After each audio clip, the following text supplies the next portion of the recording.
नमस्कार, मैं हूँ आपके साथ शमशीर शेख। आप इस वक्त मेरे साथ देख रहे हैं एस न्यूज 18। आइए आपको लेकर चलते हैं देश और प्रदेश से जुड़ी हुई तमाम बड़ी खबरों की ओर। छात्रा की गैंगरेप के बाद हत्या, वो चीखे न इसलिए दरिंदों ने उसका मुंह दबाए रखा। बॉयफ्रेंड बोला बदमाशों ने मुझे भी पीट कर भगा दिया था। प्रयागराज में आईईआरटी के पास जंगल में देर रात को जिस छात्रा की लाश मिली थी, उसके साथ पहले गैंगरेप हुआ था। गैंगरेप के दौरान उसने चीखने की कोशिश की तो दरिंदों ने मुंह दबाकर उसकी हत्या कर दी। इसके बाद दरिंदों ने लाश को 80 फीट गहरे कुएं में फेंक दिया। छात्रा के शव के पोस्टमार्टम की रिपोर्ट यही इशारा कर रही है। पोस्टमार्टम रिपोर्ट में मौत की वजह दम घुटना बताई जा रही है। छात्रा 22 जनवरी को अपने छात्रावास से निकली थी, लेकिन फिर नहीं लौटी। वह अपने बॉयफ्रेंड के साथ गई थी। पुलिस ने उसके बॉयफ्रेंड अमन सिंह को हिरासत में ले लिया है। बॉयफ्रेंड अमन सिंह ने पुलिस को बताया कि वे एकांत में बातें कर रहे थे। उसी दौरान 4 बदमाश वहां आ पहुंचे। बदमाशों ने उसे मारपीट कर वहां से भगा दिया। हालांकि अभी वो इस बात की जानकारी पुलिस को नहीं दे पाया है कि उसने इसकी सूचना थाने में क्यों नहीं दी। पुलिस इसमें बॉयफ्रेंड व उसके एक दोस्त से पूछताछ कर रही है।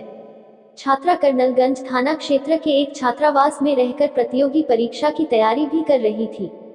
बॉयफ्रेंड बोला वो कहाँ गई मुझे पता नहीं। छात्रा के बॉयफ्रेंड ने पुलिस को बताया कि दोनों 22 जनवरी को सदियाबाद के जंगल में मिलने गए थे। इसके बाद वहां 4 नकाबपोश युवकों ने दोनों की जमकर पिटाई की। दोनों वहां से भाग निकले। छात्रा इसके बाद वह कहाँ गई उसे नहीं पता। हालांकि वह यह नहीं बता पाया है कि उसने वहां से भागकर किसी को कुछ बताया या नहीं, या पुलिस को इसकी जानकारी क्यों नहीं दी, लड़की से संपर्क करने का प्रयास क्यों नहीं किया। बेटी का शव देखने के बाद मां बेसुध हो गई तो पिता ने उसे संभाला। सहेलियों ने कहा अमन से मिलने की बात कहकर गई थी। प्रेमी का नाम सामने आने पर जब गुमशुदगी को अपहरण के मुकदमे में तब्दील किया तो पुलिस ने छात्रावास पहुंचकर छानबीन शुरू की। गर्ल्स हॉस्टल की छात्राओं ने बताया कि उसकी अमन सिंह नाम के छात्र से बातचीत होती थी। वह उसके साथ घूमने फिरने भी जाती थी। 22 जनवरी की रात वह अमन से मिलने गई थी। सदियाबाद में कुएं से छात्रा का शव निकालने की मशक्कत करते पुलिसकर्मी व एसडीआरएफ की टीम 80 फीट गहरे कुएं से शव निकालने में लग गए 5 घंटे। जिस कुएं में छात्रा का शव मिला वह 80 फीट गहरा था और उसमें जहरीली गैस भी भरी थी।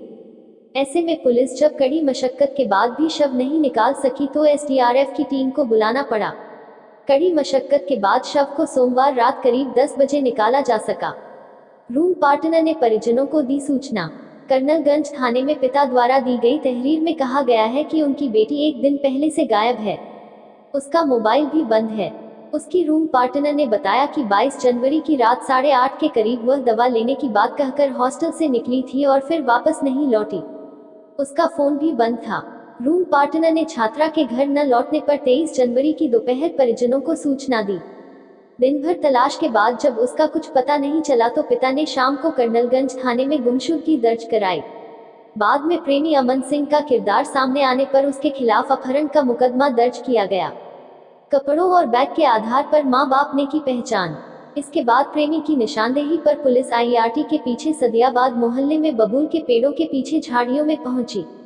वहां सर्च ऑपरेशन चलाया गया। इसी दौरान सूखे कुएं में जब टार्च मारकर देखा गया तो युवती की लाश पड़ी मिली। छात्रा के कपड़ों और बैग के आधार पर उसकी पहचान मां बाप ने की। उस वक्त शाम के 7 बज चुके थे। पुलिस ने एसडीआरएफ की टीम के साथ कड़ी मशक्कत कर युवती की लाश निकाली। युवती की लाश देखकर मां बाप का कलेजा फट गया। मां बेसुध हो गई तो पिता बदहवास। वरिष्ठ पुलिस अधीक्षक अजय कुमार का कहना है कि युवती का शव बरामद कर लिया गया है। शव को पोस्टमार्टम के लिए भेज दिया गया है। हर एंगल पर जांच की जा रही है। लड़की फूलपुर की रहने वाली है। उसके पिता गुजरात में प्राइवेट नौकरी करते हैं। लड़की 2 साल से प्रयागराज में रहकर प्रतियोगी परीक्षा की तैयारी कर रही थी। पोस्टमार्टम रिपोर्ट आने के बाद जो भी साक्ष्य सामने होगा उसके आधार पर घटना में शामिल समस्त अपराधियों पर कठोर कार्रवाई की जाएगी।